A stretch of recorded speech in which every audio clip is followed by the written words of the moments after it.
Are we good? Yeah, Does it say it's recording? yes, it does. Okay. All right.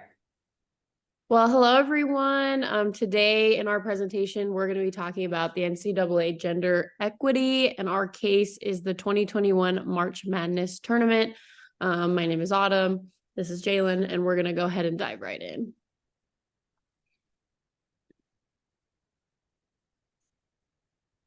So first, we go over the background of this case. In 2020, the tournaments, men's and women's both were canceled due to COVID-19 and the inability to find a safe way to go about playing tournaments without spreading the disease. So going into 2021, the NCAA knew that they needed to find a way to make these tournaments happen that way because the year before there was such a financial loss that devastated the whole organization. So looking at it, the women's tournament was not as prioritized as the men's, and it was shown with the way they were treated. Women took the situation into their own hands by posting, exposing the reality of what was going on behind the scenes to allow others within the world to finally pay attention. So talking about moving the needle, the 2021 NCAA women's basketball tournament showed many different inequities and inequalities between them and the men's tournament. For the different teams, athletes, coaches, and staff that worked with these women's basketball teams spoke out, posted pictures, and just let the NCAA know how wrong they were for putting them in these situations. Once these headlines began to hit the media, more people began to see what was going on and were involved with just seeing the inequality and the treatment that was going on. So one example here, as you can see on the right, is a full weight room that was designed for the men's basketball teams. They gave them access to really anything they could think of they would have back at their respective universities. And on the left, the women were just given pretty much just a few dumbbells and treadmills and bikes, obviously showing a huge difference there. So diving into the timeline a little bit, from start to finish, obviously the teams start to arrive in San Antonio for the tournament. A lot of the things that we as the public, don't ever get to see. Obviously we know when teams get there, but other than that, all we ever really see is just the games that are played. So the student from the University of Oregon, her name is Sedona Prince, she decided to take things into her own hands as she noticed the differences in the weight room and decided to go ahead and post a video on TikTok. This is really what got the ball rolling. She also posted videos and photos about the food that the women were receiving versus the men's. There were other people that posted the same inequalities, including things like swag bags, COVID testing, just how everything was run and how different it was. Obviously this went pretty viral. I mean, these are elements that, we as the public don't ever get to see. And she, was pretty honest about how disappointing it was. And especially at this level, when you're in a tournament of this stature, these are not the things that you expect to see. So after it went viral, news outlets obviously got hold of this, and then social media really blew up. A lot of people were starting to ask a lot of questions, wanting to see more behind the scenes that we're just not used to really getting to see. And yeah, it really just caused kind of a chain reaction. I think the other important thing here is both males and females kind of shared their thoughts and feelings on the situation, whether that was disbelief, disappointment, whatever that looked like, for the respective athletes. But a lot of people kind of started to join this conversation of why is this what we're seeing at this stage? I think another important thing in this timeline is the NCAA did make a couple statements. Obviously, after this came out, I think these are things they probably didn't think people were ever really going to find out, let alone see. So they made official statements basically saying, due to the COVID pandemic, due to financial things, that was kind of why it was not equal. And that the weight room in specific, that the women were always really supposed to have a full-blown weight room. It was just that was a temporary thing before they could get the full weight room finished. They really did use kind of the financial and disparities through COVID as what I would consider like a crutch for this situation. That was kind of what they leaned heavily on of, these are unforeseen circumstances. Obviously, the tournament was previously canceled, and they're trying to figure out how to do this in a pandemic. But because of that, people began questioning then the NCAA's choices of, why were they the ones to suffer through the financial disparities due to COVID, and why wasn't it both men's and women's having to suffer through this? And so it really did cause more people to look more at the NCAA's choices, and kind of why we're even having this conversation, right? So that really is kind of the biggest, I would say, part of the timeline of people now starting to ask these questions, because they didn't even really know that these were things that were happening behind the scenes. The next slide, I really just wanted to put this quote in here because I do feel like it's really important that, as we're talking about this situation, the way that this person puts it, I think is just like the best explanation for it. She says in here that this is the equivalent of putting a Band-Aid on a bullet wound. So the NCAA, quickly after this video surfaced, did give the women a full-blown weight room, and it was awesome, and it had all this equipment. And I think it's important what this person is basically saying. Yes, like, you can give somebody this like new shiny thing, but that doesn't necessarily take away from the problem that it all started with, of like, why wasn't that something they had to begin with? And so I really do think that the way she puts it is an important aspect of this situation of, yes, like the NCAA tried to problem solve, but then you don't really have to necessarily problem solve if it wasn't a problem in the first place.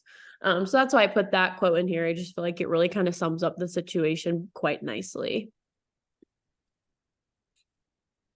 So talking about different obstacles present, although there were pictures posted and shown about the weight room that I talked about previously, there were other obstacles as well.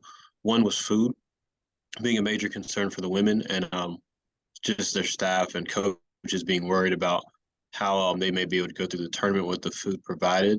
The men's team had self-serve buffets, while women were just given prepackaged box meals. Some players even reported there were small portions. Food would be cold at times and just simply wasn't good, and would make them actually have to DoorDash food. Another difference also was that the men, they got the PCR COVID-19 test daily, while the women were given the antigen test that at times gave a lot of false positives and required some of them to sit out of practices and just different team activities where they were needed, when in reality they didn't actually have COVID-19 because these tests weren't accurate. For simple entertainment, the men also had yard games in the outfield of a minor league baseball stadium, while the women were just kind of left with nothing of that nature at all. So diving into the impact a little bit here, obviously this happened, which is crazy to think about. This happened like 3 years ago, but I still think it's something that people talk about quite often. I think if you tried to Google the 2021 March Madness Women's Tournament, these are probably the first articles to pop up. It's kind of even harder to find who won the tournament, because this is really what everybody was talking about at the time. So diving into the impact, I think, they were placed in an unfair situation. They had really no choice but to feel lesser than, when you're talking about somebody saying, we didn't have a lot of money, so where are we going to place that money? And I guess, who are we going to prioritize that money for? And obviously the priority here went to the men. And I think that those are things that student athletes shouldn't have to see or have to kind of experience, like, okay, where is somebody's money going and where is it not going? But I think instead of just letting that ride and not letting anyone know, because these are things that we as the public would never see, they really did use their voice and their platforms to expose what was going on. I stand on the thought that Sedona Prince, obviously at the time, was very popular on social media. So I think it got viral a lot faster than if just a random person had posted it. But I still do believe that if any of the female athletes, well followed or not, had posted these disparities, I still think it would have blown up, maybe just not as fast. I think it's been monumental in the appreciation of female sports. People are starting to pay a lot more attention to what I consider the minor details of these things. Over to the right, I put some graphics because I think for me, it's crazy to think like last year, right, in that March Madness tournament, obviously for the men's, it was the craziest tournament I think in a while. You had underdogs, you had people who, there was no number one seed in the final. It was not how, I mean, that's just like the beauty of the March Madness tournament, right? That anyone can really win. But their viewership was down pretty heavily, which is crazy because then the women's tournament was actually more viewed. Their final game was more viewed than the men's.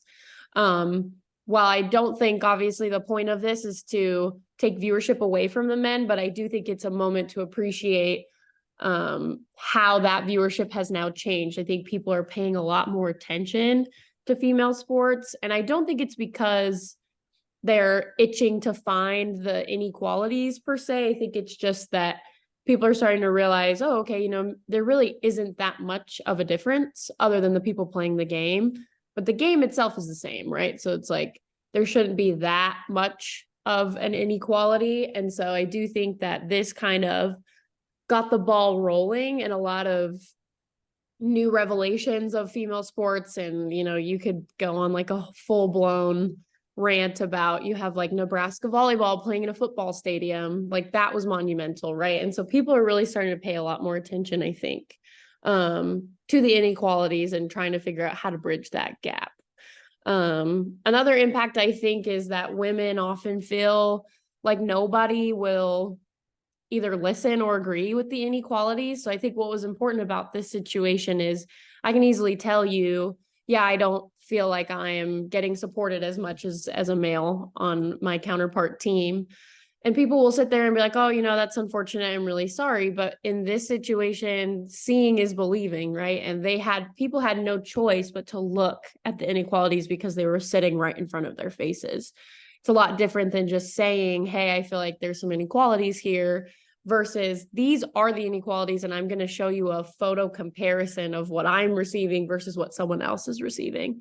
And so they really were able to use their voices. And I think that inspires the next generation of women or other women in different sports to then also do that of like, here, you know what, if you don't believe me, here, I'll take photos and I'll show you. And then you'll have really no choice but to then start asking questions.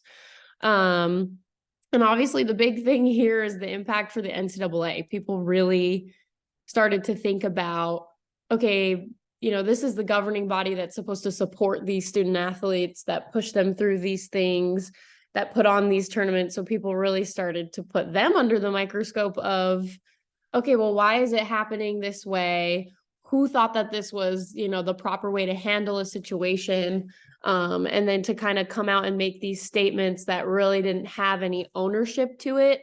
It just felt very much like, let's put the blame on something else. And so I think moving forward, a lot of people, not that the NCAA has never had scrutiny or been put under a microscope, but I think in the female landscape, this really has started people to look a little bit closer at what are considered those minor details of how are we handling a situation, and who is going to be the one to take accountability for these things.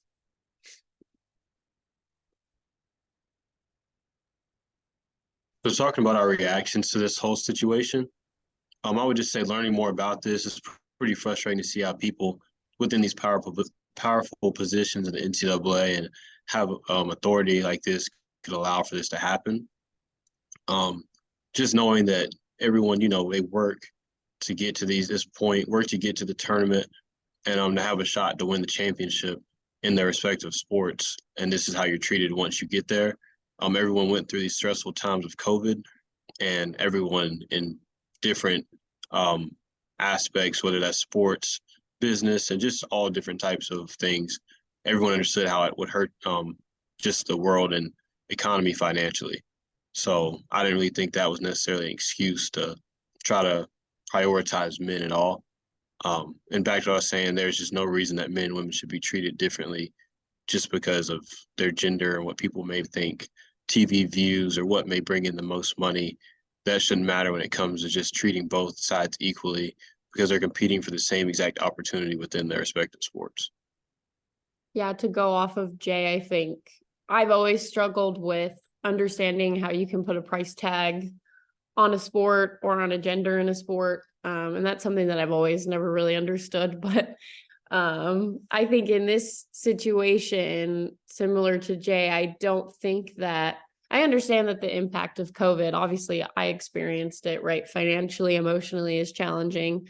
But I don't think that that should be what leads to negligence. I think that was the big word here, is just not really taking the time and thinking about the repercussions of their actions. And I think they thought that it was going to go unnoticed, but obviously in the time of social media, where everything is publicized, the fact that they kind of didn't think about what that impact is for not even the athletes in the actual tournament, but moving forward, for the teams that end up making it for years on and on of, I'm a woman in this sport and, you know, this is the biggest stage for this sport, but I still feel like I'm treated lesser than.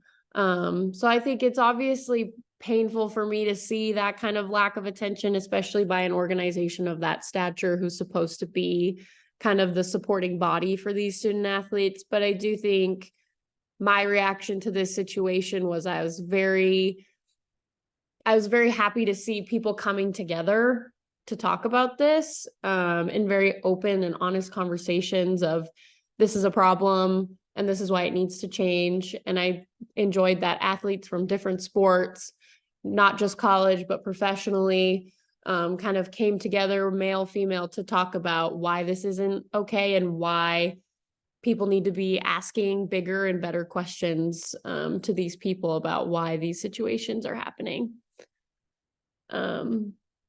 And yeah, that's our presentation. Thank you so much for listening. Yeah, we obviously had a great time learning more about this case, and hope that women's sports continues to just grow throughout the next few years.